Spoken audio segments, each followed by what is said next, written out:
Hello, everybody. Mark Harrison here. I'm really excited for this next episode of the Sponsorship X podcast as we gear up for the Activation Lab in Vancouver this June.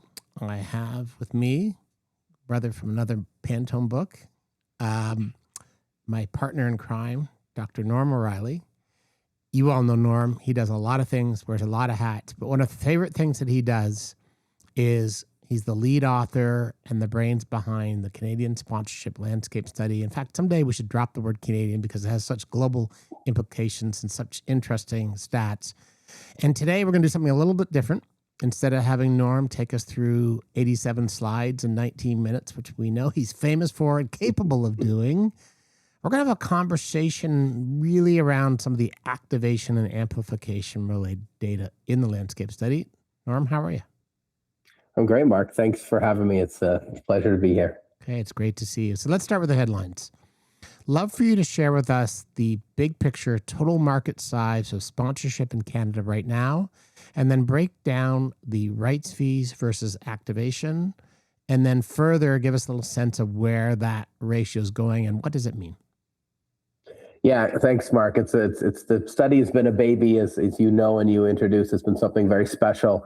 And just to kind of set it up, everyone needs to just remember this is data from B2B. 5,000 Canadian organizations have responded over the last 19 years. So we can be pretty confident in what we talk about. So we cracked the $4 billion total spend number the last year we did the study. And that's made up of about plus or minus 2.6 billion in rights fees and 1.7-ish billion in activation. And for those that have followed the study know that for many years, we were behind Canada, other countries in the world in terms of activation. So the United States, studies showed 2-to-1, France, 1.7-to-1, Australia, 1.5-to-1. And we had this 0.43 number for the very original Sponsorship X conference back in 2007 when we did the first study. It was something we talked about. So it's really come up. We hit the 1-to-1 ratio for the first time 2 years ago. It dropped a little bit, but the pie has grown so much. So it's very exciting. And I know we're going to get into how that's spent and what it means, but what it really means for the industry overall is it's better because you know the lens, right? A brand is thinking about if sponsorship doesn't work, they're not going to move to a different property. They're going to move out of sponsorship completely, right. Lower their prices, all that kind of stuff, do advertising, PR. So this is really positive. We know it leads to renewals, leads to ROI, leads to sales, and leads to more rights fees for properties. And as you said off the top, this is self-reported B2B information, but maybe for the newcomer to the industry or the old timer that just wants really precise clarity, how do you, in the context of the study, define activation versus rights? What is activation? It's a great question. And for those that have been following sponsorship for a long time, when we originally started the study, you and I had this debate. It was leveraging. Leverage was the word that we used. Like it was, and then we're starting to talk about this activation thing. So we had leveraging in brackets activation, then we switched it, and now it's activation overall. And leveraging is actually a neat word to talk about it because you have an investment, right? You put this investment in and what it's spent on top of that. And everyone's saying right now, well, contracts differ and sometimes it's included, sometimes it's not. Yes. And so we know it's really complex. So like we do in most market research studies, we put the onus back on the brand, or if it's a property or agency question, the same thing. And it's really anything that you define as an incremental spend beyond what you purchased the rights fees for. And there's obviously ambiguity there, but we really count on the brand to respond to it. So the idea is that whoever's responding, they know that money was really to buy the rights to property X.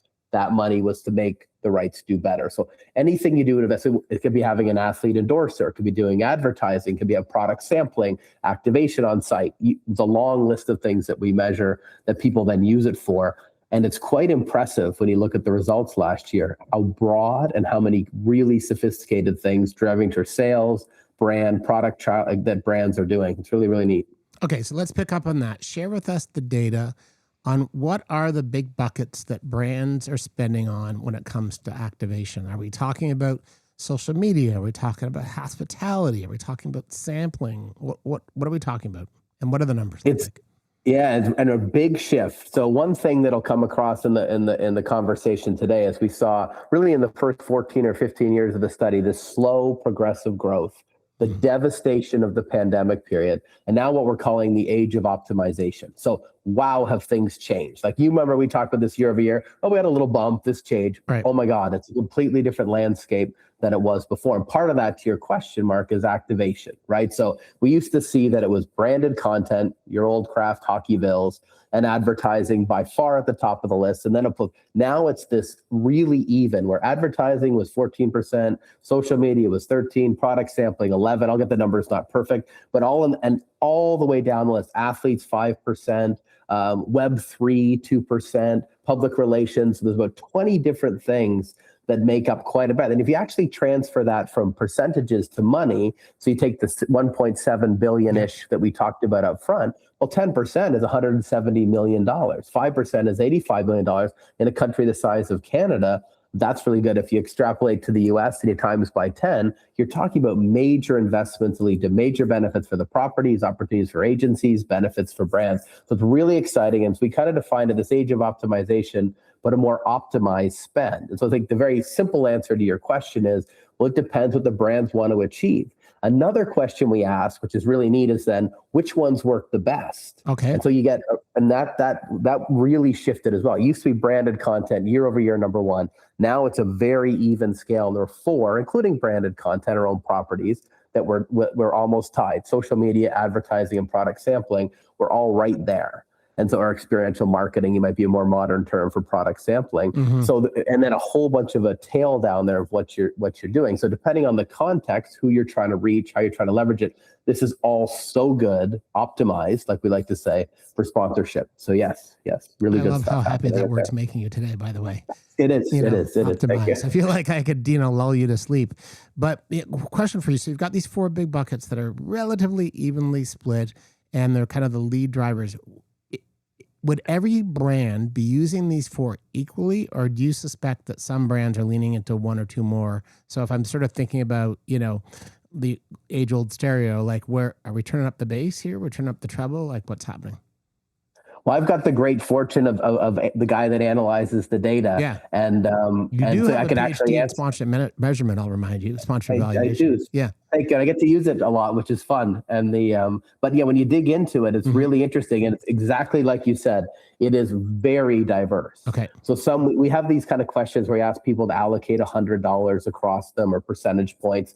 And you'll see some brands will respond that all of their activation dollars are going into this bucket, right? And that they believe that it is by far the most beneficial in terms of ROI. And you'll see others with a much more broader perspective. And you can kind of look at the categories. You think of a finance category versus a tech category versus a retail category, who they're trying to reach. So yeah, it is the most diverse array of answers, if you will, that you can see. And what we're talking about is the averages across the board. So that real holistic shift. But that's a marked change since that first era we talked about, the gradual growth of sponsorship, right, where it was very, very specific. Would ask someone like you, Mark, what should I do? And well, now it's like, wait a minute, I need to see who your target is. I need to see what's going on. We have this whole bucket of tools that's able to measure them. And now they can be very, very specific. So that it depends is a really complex answer. And it's happening the way we like to see, because this leads, as you know, to renewals, to higher prices, right, to good things happening. Yeah. And I think it's a great answer, Norm, because I think as you think about rights holders or properties out there, the sellers, if I oversimplify, the folks looking for the money, they're often thinking about how do they customize the assets that they have for the partner, but really they should be thinking about how do they customize the activation platforms and channels that they provide. And you're bang on. It's category by category. One of the other things we're seeing in this age of optimization is this notion of reinvestment, where we're now seeing this surge in the rights fees coming in from a brand into the rights holder. So back to your $100 analogy, I think, and I'm going to get you to give me the right number, like we're over 30% of seeing some of that money being reinvested. What does that look like? And because if I'm not wrong, that's also relatively new in the last 4 to 5 years. Yeah, this is a really neat thing, this property reinvestment. And I like to give the study some credit for it. A lot of agencies like ours that have done a lot of work in the area and telling properties, you can't just get your $100, just use that number that comes from a brand and plop it into a junior program, or right, you're going to go over here and we're going to hire someone new to launch this product. You got to hold some money back, because when a renewal comes, they want to know what you did, and they want to Right. know, and brands have all the power in this world, as you well know. And so you think about that. So we started asking, and you're right, it was quite late. It was about 10 years into the study, and it was Mhm. quite a slow growth. It came up and then it disappeared, obviously, during the pandemic years, and then came back. But we've seen for that 4 or 5 years, a pretty 31.9% was the total. And Right. that was, broken up between activation, evaluation, and servicing. So servicing we used to call fulfillment, like Yeah. fulfilling the contract. So Yeah. what does that mean? Well, that means that a property should be considering this money, right, and putting it back so we get renewals. And obviously it varies. The reason it's 30% is in some cases you're like, oh my God, this is our most important category.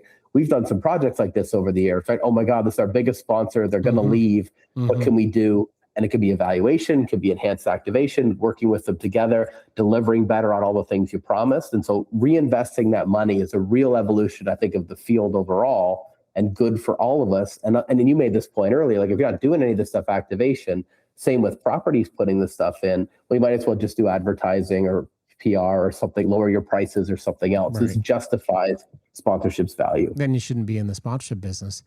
Exactly. Correlate for me or jump, follow me along would probably be a better way to set this up. From this reinvestment, you talked about saving a major partner, et cetera, but talk to me about sponsor servicing and what the satisfaction scores look like. And then maybe, if you don't mind, draw some conclusions, and they can be interpretive, they don't have to be factual, about how properties and rights holders should be thinking about building activation, those fan experiences on the ground. Yeah, a great question. So servicing is an interesting bucket, and you talked about fulfillment. How do you measure it? And that's challenging. So the way we've done, and I think it's worked pretty well, is we really focus on the brands, and we ask them, what are the things on a whole bunch of criteria, like could I activate? Did I get a report that showed sales statistics, et cetera? Kind of an industry set of criteria that we got from a lot of people we consulted with.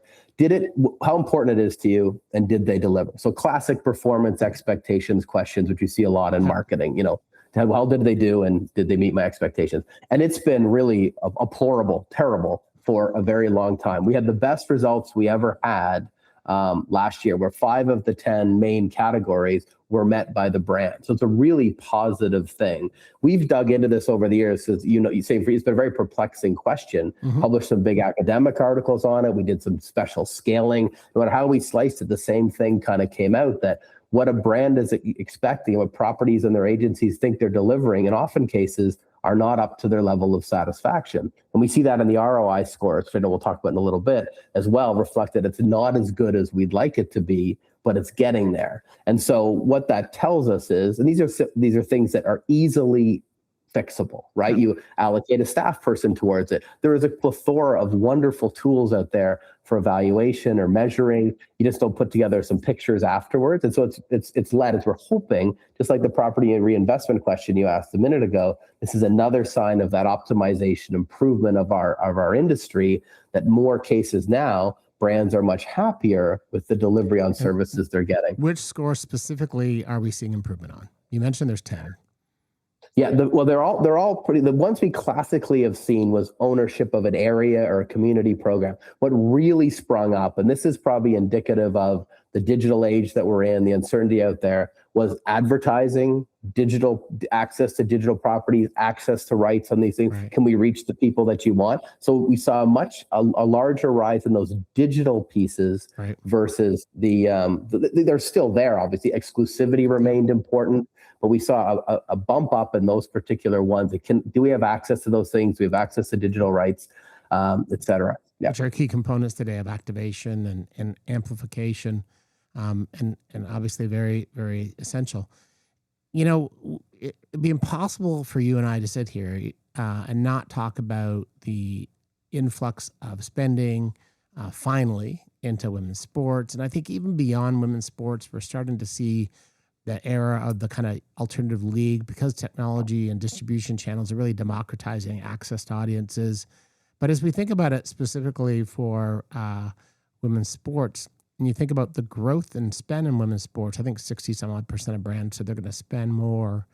How does that impact in these categories, amplification, activation? Like, what are you seeing? Because I think it's not just spending money, but what are we seeing now is that impact of that growth in women's sports spend and its impact on activation amplification?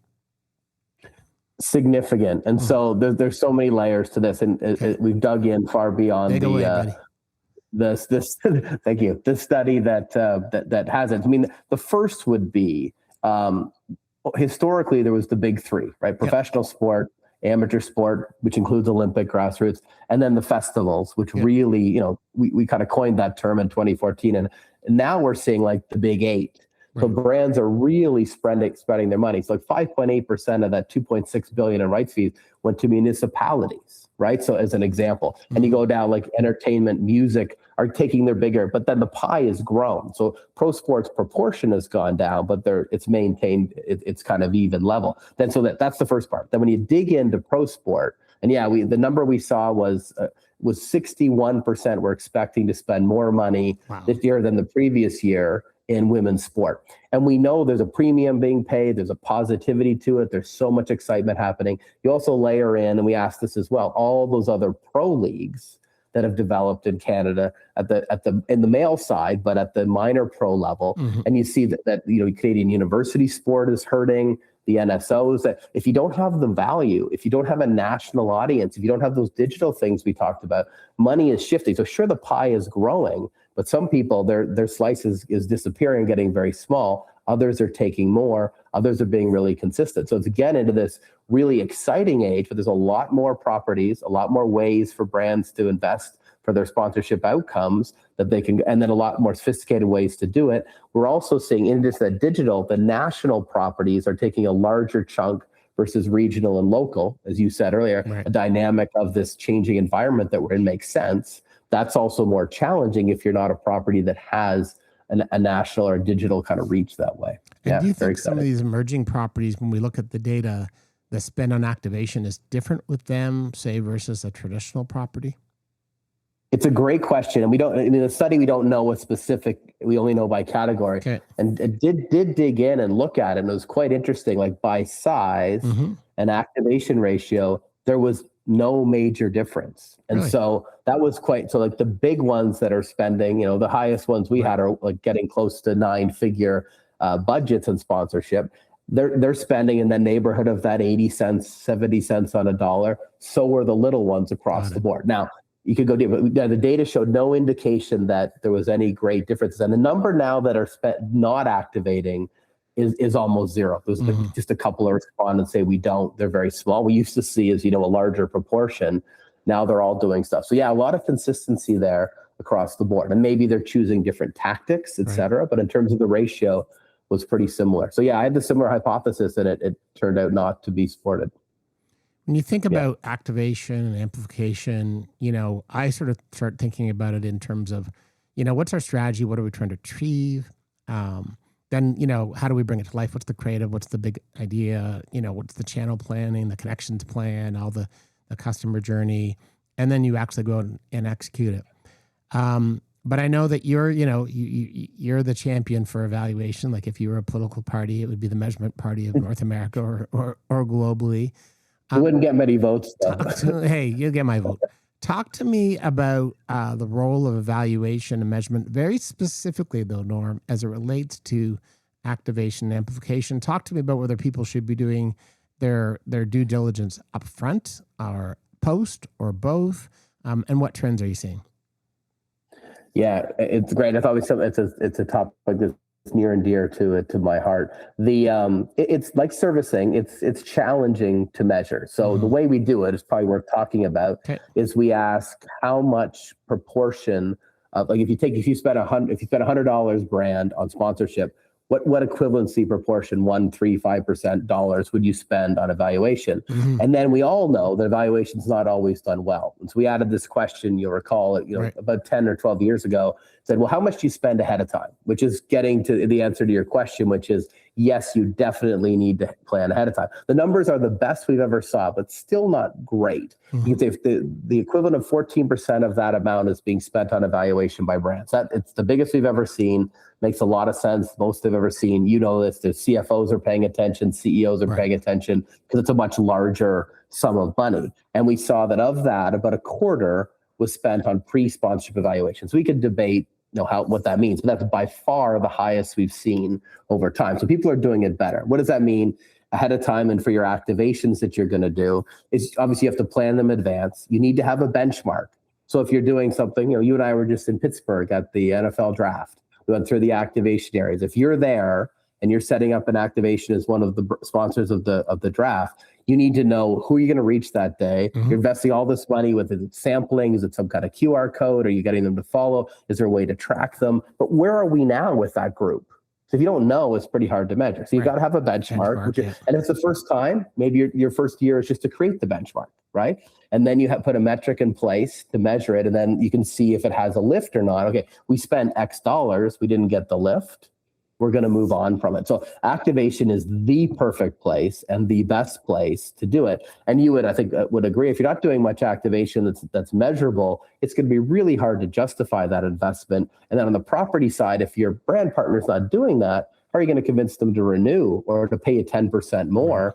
That may last a couple of times or they love it, but eventually it's not going to pay off. So we're seeing really positive stuff. And when you link it into activation, I agree. I think it's the perfect place to really measure those things. And it doesn't have to be that expensive, right? It can be done in a very reasonable way with lots of tools. We outlined a lot of the ones that are being used in the study now. So North America is about to be invaded by soccer loyalists and fans, but also, it's the most diverse, numerous cities ever. It's going to be activation all over the place. I know that you were on site World Cup 2022. Take your PhD hat off for a second and just tell us, from somebody who's geeking out on activation, what should we expect to see with FIFA World Cup 2026 across North America from an activation lens? It's going to be feverish and it's going to be exciting. And you're probably seeing it already. Yeah. Like on the media side, of whether it's streaming or television, I'm seeing lots of it coming in. So the potential's there. And even in this crazy world we're in right now with so much stuff happening that's just distracting and challenging and problematic at so many levels, they still sold out their sponsorship. Right. Everyone's going to there. And the World Cup in 22, same thing. Different issues were happening. There's a lot of concern about different issues there. And then what happened was, the second the first kick happens, everyone forgets. And I've gone to lots of Olympic Games, so have you. Same thing. There's all this hoopla, and then boom, they light the torch. It's the same dynamics. I'm fully expecting, knock on wood, that's going to happen. And we're going to see some of the most exciting, most interesting marketing we've ever seen. And I'm assuming you picked up on the result in the study, which is just fascinating. People as old as us remember when ambush marketing was the thing to talk about. Well, it's now like it's passé. Wow, 4% of the brands that responded to the study said they're planning to ambush. So it's at least triple that are actually doing it, because it's not supposed to happen. So you're not going to put it on a survey. So let's pause here because I think this is amazing. 4% of the brands who responded put in writing and press sent on the internet to tell you and our researchers anonymously they plan to break the law. So it's mind-boggling. So help us out, Professor. If 4% are admitting guilt before committing the crime, you're expecting it to be 3 times that? At least. And then keep in mind, of the sample, about 40% already have rights in some form or another. Sure. So the FIFA, one of the clubs, a player or something, they're planning just to exhaust us. That's the level of attention that's going to happen here. And you'd say, well, breaking the law. Yes. I mean, but there probably a lot of them are planning the digital world, right? And if you look the last World Cup, and we did some research on it with some grad students, and then also the 2018 World Cup. If you go into the digital realm and just take running shoe or sport apparel companies, you can't guess who the official sponsor is, because there's no borders, and they're very creative, they're very smart, right? And so those that have the rights have to do everything they can to do it, because we know from studies, depending on the sport or the context in the country, somewhere between 20 and 40% of people will alter their decisions, their clicks, etc., because of a brand is sponsoring their favorite team. And it's a country, so that right now, I mean, there's no data to show it, but my assumption is it's going to go up, because all that's happening in the world, borders are closing, people are much more pride in their country. Yeah. It's going to be more powerful than ever. So it's a marketer's paradise, would be an interesting way to put it. So, yeah, unless you're an Italian brand, and then you've got some other things to deal with. Fair. So take me back to Qatar for a quick second. Second last question. Was there an activation or a brand that stood out for you there that marketing enthusiasts should be paying attention to see what they're going to do here in North America? Yeah, I thought a lot about this one, and it's really, it could be any of the big title sponsors, and I think the one that struck me the most was around the beer category, right? Because you had this incredible, like we're talking about the discussions before this World Cup are largely political. There it was kind of political, social, but the fact that you couldn't access beer on site. Well, that's why I didn't. Just so you know, in case you're wondering, that was the official. And a lot of people didn't. Then there were all these like these special places. I don't know if it was illegal, but under the cover, and then just the attention that brought to brands, and it just really was so that was, to me, an example of a brand taking real advantage of what kind of the environment that's happening. Right. Sure, they had all this product they couldn't use, all these kind of challenges, et cetera, but across the board. And if you're watching, it's Heineken, if you're watching their efforts now building towards this World Cup, they're doing it in a whole different way. Like they've got this whole campaign around people that drink our that are fans of sport and drink our beer, is the inference, have more friends. Right. And we're dealing in this isolated world. So that was the one that really stuck out to me as probably the most effective and had the most, I would assume, at home sales influence. Got it. And what do you, any projections, prognostications for 2026 brands to look at? I've heard some interesting things about some of them out there. Curious to just pick your brain and anything that you're excited to see. Last question. Yeah. I mean, it's an interesting one. And I don't have a great answer yet. I think everyone's just sitting back and kind of waiting it for that to happen. And in this really complex environment that we're kind of in. But I think what I'm most interested in, this goes back to 2 questions ago, is those that don't have the rights. Got it. And so I'm already set up to pay really close attention to what's going to happen in those digital world, because I think, just like you said, wow, this is really exciting. And we had a chance in Pittsburgh. One of the speakers was from FIFA, right? And it was amazing. And they are doing, and I think this is okay to say out loud, but they are doing what we saw in Vancouver in 2010, working very closely with the organizing committee. Police is maybe a strong word, but they had people that were acting like police on site. And so that's in place already. So our finding was nothing new to them, maybe just justified what they were thinking. And it's really, so I think that play, which used to be so interesting. So you think about, Coke versus Pepsi, Heineken versus Guinness, MasterCard versus Visa. These are ones that I'm just super interested to see what happens. Yeah. And I think to add to that, from my standpoint, not that you're asking the question, but I'll ask it of myself. I'm really curious to see, because you now have this host city approach where, in Toronto, where I live, you can have Ontario Power Generation or Ontario Lotteries, where in Vancouver or Houston or whatever, each city is allowed to have a partner with local rights. I think that's going to be a really interesting dynamic and an interesting test to see. First of all, it's obviously a commercial opportunity.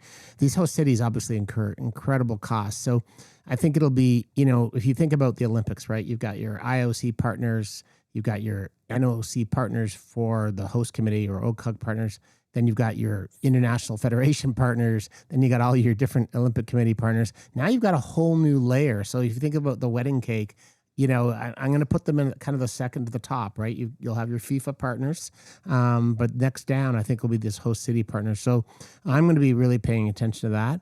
And I'm hoping that you're going to pick up some of that evidence and data in the next landscape study. So with that, I'll thank you for being here today, Norm. And I hope you're cheering for both Canada and France coming up. Can I add one just comment on what you're interested in there at the end? If I'm going over time, I'm going to get in trouble. But I think you're right on the global partners. And you think about like Adidas, for instance, right? And they just had the first 2 runners who broke 2 hours. Nike wanted that. They got it. And they also have the rights for the men's World Cup and the women's World Cup coming up.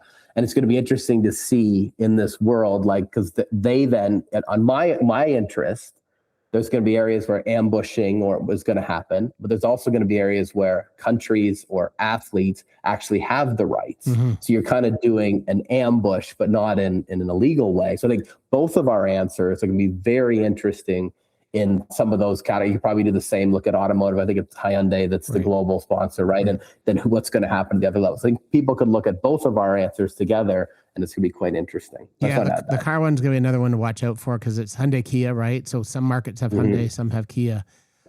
Look, Norm, thanks for joining the Sponsorship X podcast. Really looking forward to hearing more about the next iteration of the landscape study. And also super excited to hear your thoughts as we go through weeks of excitement around the 2026. And I'm actually going to add your qualifier to it, Men's World Cup, because I was just saying World Cup, but we should be respectful that there are 2 soccer World Cups. Great to see you. Thanks again. Thanks for having me. This was fun. Cheers.